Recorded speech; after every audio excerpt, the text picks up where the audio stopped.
Hello guys, welcome to Pakistani real reaction. तो कैसे हैं आप सब? उम्मीद है आप सब बढ़िया होंगे। मेरा नाम है मुदस्सिर। नाम बशीर। सो गाइस, इंडियंस के रशिया को सपोर्ट करने पर बहुत सा बैकलैश इंडिया को दे रहा है, यूक्रेन दे रहा है। मैं आपको टाइटल बताता हूँ, वो है Indian face anger in Ukraine as India is accused of supporting Russia. मतलब इंडियंस के ऊपर वो गुस्सा कर रहे हैं कि तुम रशिया को क्यों सपोर्ट कर रहे हो।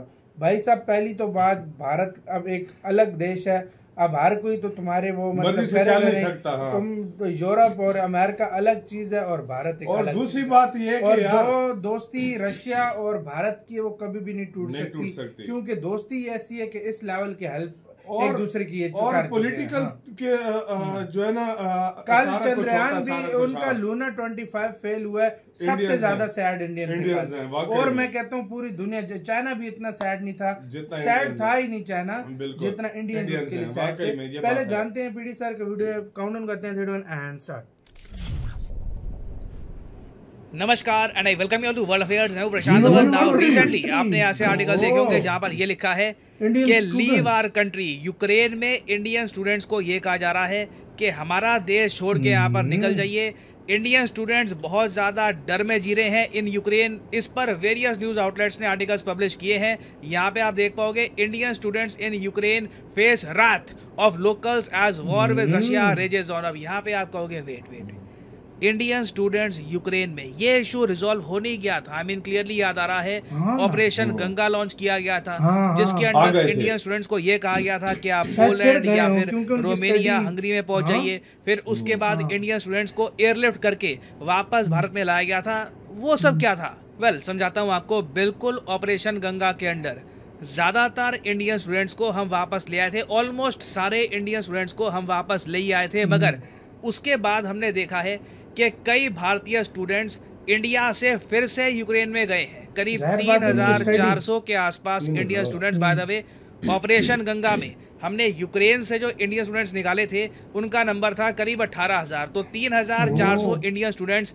वापस ऑपरेशन गंगा से गुजरने के बाद वापस चले गए यूक्रेन में। अब यहाँ पे आप कहोगे ओके, मगर ये क्यों किया जा रहा है, स्पेशली एक ऐसे कंट्री में जहाँ पे इनकी खुद की आबादी गिर गई है? क्योंकि यूक्रेन का देखिए इंफ्रास्ट्रक्चर लॉस इतना ज़्यादा बड़ा हुआ है, रशिया ने इतनी तबाही मचाई है इस कंट्री में कि यूक्रेन की आबादी एक टाइम पर जो आराम से 4.6 करोड़ के आसपास हुआ करती थी, अब गिर कर ऑलमोस्ट 4.4 करोड़ के आसपास जा रही है। और कोई बड़ी बात नहीं है अगर ये वॉर लंबी चली, जो रशिया काफ़ी बार कह चुका है कि कोई बड़ी बात नहीं है कि ये वॉर कई दशकों तक चले, तो यूक्रेन की आबादी आराम से 3 करोड़ के आसपास पहुंच सकती है बिकॉज ऑफ द वॉर। तो जिस देश में इनके नेटिव लोग ही छोड़ के जा रहे हो, इंडियन स्टूडेंट्स वापस इंडिया से यूक्रेन क्यों जाएंगे? वेल, इसका रीज़न है करियर। देखिए, बहुत सारे इंडियन स्टूडेंट्स हैं जो यूक्रेन से इंडिया वापस तो आ गए, प्राइमरली जो 2021 के बैच वाले थे।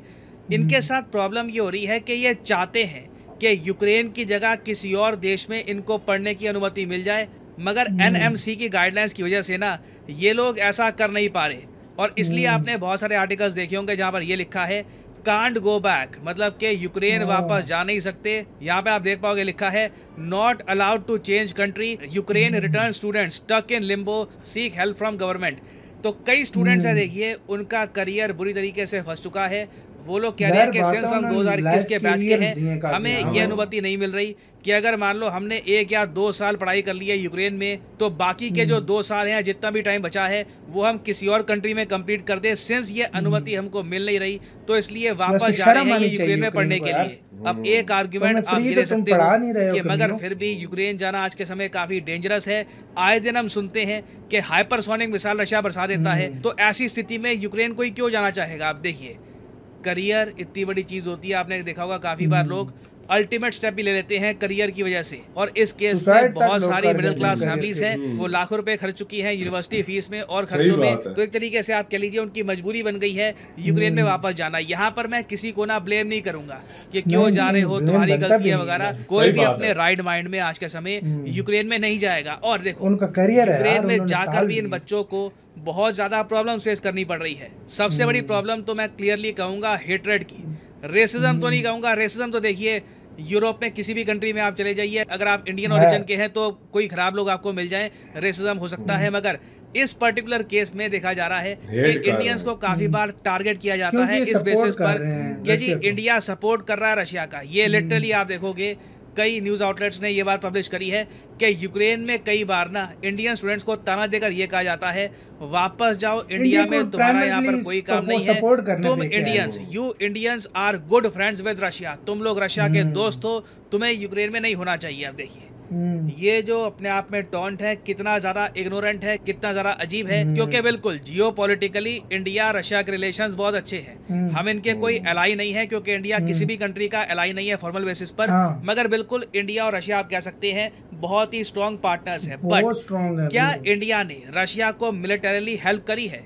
क्या हमने रशिया को ड्रोन्स भेजे या फिर कोई मिसाइल भेजा? नहीं। जिस तरीके से ईरान हेल्प कर रहा है रशिया की, इंडिया ने वैसे किसी भी तरीके से हेल्प नहीं करी है रशिया की। तो इंडिया को सिर्फ इसलिए टारगेट करना क्योंकि हिस्टोरिकली हमारे जियोपॉलिटिकल रिलेशंस रशिया के साथ काफी अच्छे थे, ये बहुत अजीब है। नाउ एक तर्क यहाँ पे आप ये ले सकते हैं कि हाल ही में जो न्यूज आई है कि इंडिया में जो G20 समिट होगा इसमें यूक्रेन पार्टिसिपेट नहीं करने वाला, इस बात को लेकर भी कुछ यूक्रेनियंस काफी नाराज हैं। क्योंकि आप अगर 2022 का G20 समिट देखो जो हुआ था इंडोनेशिया में, वहां पर ज़ेलेंस्की को इनवाइट किया गया था, वीडियो कॉन्फ्रेंसिंग के जरिए ज़ेलेंस्की ने भाषण दिया और अपने पूरे भाषण में, इंडोनेशिया में जो इनका भाषण ब्रॉडकास्ट हो रहा था, अपने पूरे भाषण में बार बार ये G20 को G19 बोलते गए। क्यों?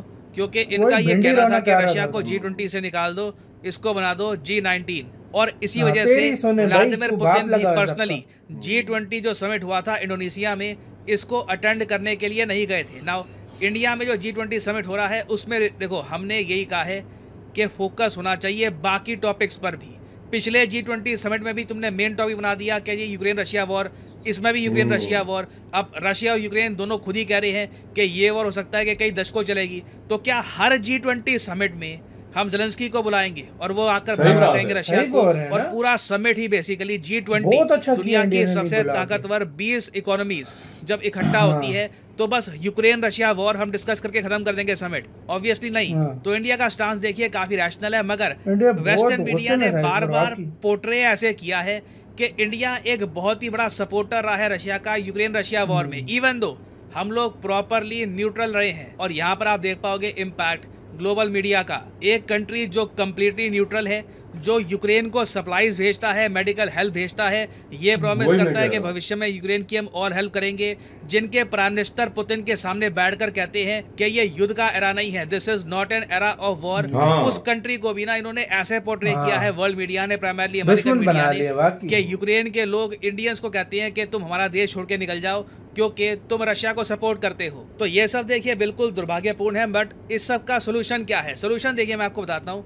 अगेन मैं यहाँ पर एक बात ये भी ऐड कर दूँ कि ये प्रॉब्लम सिर्फ इंडियन स्टूडेंट्स नहीं फेस कर रहे, कई चाइनीज स्टूडेंट्स भी हैं, वो भी आज के समय यूक्रेन में रुके हुए हैं इस उम्मीद से कि वॉर खत्म हो जाएगी और अपनी पूरी पढ़ाई यूक्रेन में खत्म करके ही वो वापस जाएंगे अपने देश में। तो नीड देखिए इंडिया के लिए ये है कि जो ये इशू है 2021 के बैच के स्टूडेंट्स का, ये हम रिजॉल्व करें, इनको हम अनुमति दे कि किसी और कंट्री में भी अपनी पढ़ाई पूरी कर सकते हैं। क्योंकि कल को मान लो रशियन आर्मी एक बड़ा एडवांस करती है या फिर रशिया एक बहुत ही अग्रेसिव अटैक करता है यूक्रेन में, उस केस में ना फिर से जिम्मेदारी आ जाएगी सरकार की और हमें इन स्टूडेंट्स को वापस लाना होगा। तो ये देखो एक ऐसा इशू है जो रिजॉल्व हो सकता है। बट क्वेश्चन यही है कि क्या हम टाइम पे यहाँ पे एक्शन लेंगे या फिर हम यहाँ पर वेट करेंगे? तो देखना होगा। ये टॉपिक मैं आपको बता दूं बहुत न्यूज़ में रहेगा, इससे रिलेटेड कुछ डेवलपमेंट्स आती हैं, उसके ऊपर मैं आपके लिए अपडेटेड वीडियोस बाद में ले आऊँगा। और फाइनली यहाँ पे मैं आपसे पूछूंगा एक क्वेश्चन जिसका आंसर आप सब लोग करोगे कमेंट सेक्शन में। क्वेश्चन ये है कि भारत का पहला 3D printed post office building ये रिसेंटली इनॉग्रेट करी गई है।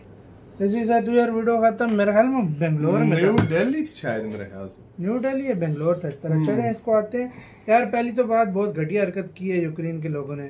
भाई इंडिया ने उनको कोई हथियार नहीं दिया, इंडिया ने कोई नहीं दिया। आप क्यों तुम लोग सबके बाप लगे हो कि तुम्हारी हर उल्टा मदद कर रहे हैं, एड भेज रहे हैं, मेडिसिन भेज रहे हैं, उल्टा ऊपर से मदद कर रहा है। मदद के कितने जहाज जा चुके हैं यूक्रेन में इंडिया के अभी तक। लेकिन भाई तुम लोग यूक्रेन के लोग इंडिया से इख्तिलाफ कर सकते हैं कि भाई हमें नहीं पसंद या वो जो स्टूडेंट है उनका क्या कसूर है भाई? नहीं, तुम फ्री उनको पढ़ा रहे हो, तुम लोग उनके खर्चे उठा रहे हो। अब G20 की वजह से ये कर रहे हैं, उधर रहकर अपने खर्चे खुद पूरे कर रहे हैं, तुमसे कुछ नहीं मांग रहे।